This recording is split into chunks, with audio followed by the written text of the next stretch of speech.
হয়ে যাবে, ইমান দুর্বল হয়ে যাবে।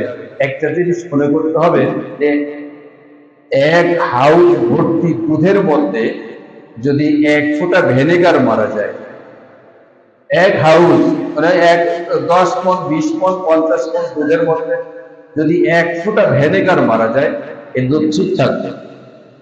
দুধ কখনো ঠিক থাকবে না। দুধ সব জমাট হয়ে একেবারে অকেজো হয়ে যাবে, অনুপযোগী হয়ে যাবে।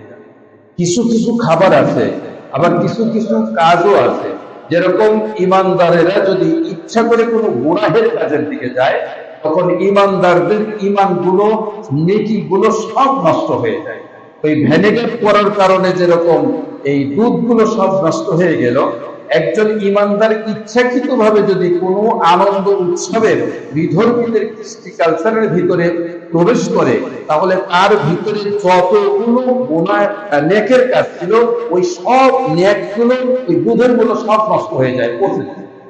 আবার একজন গুনাহগার মুশরিক জীবন ভর গুনাহ করেছে, জীবন ভর গুনাহ করেছে, ওই ব্যক্তি যদি খাঁটি দিলে তওবা করে ইসলামের ভিতরে চলে আসে, আল্লাহ রাব্বুল আলামিন তার পিছনের সমস্ত গুনাহগুলো মাফ করে দেন, আবার সমস্ত গুনাহগুলোকে নেকিতে পরিণত করে দেন।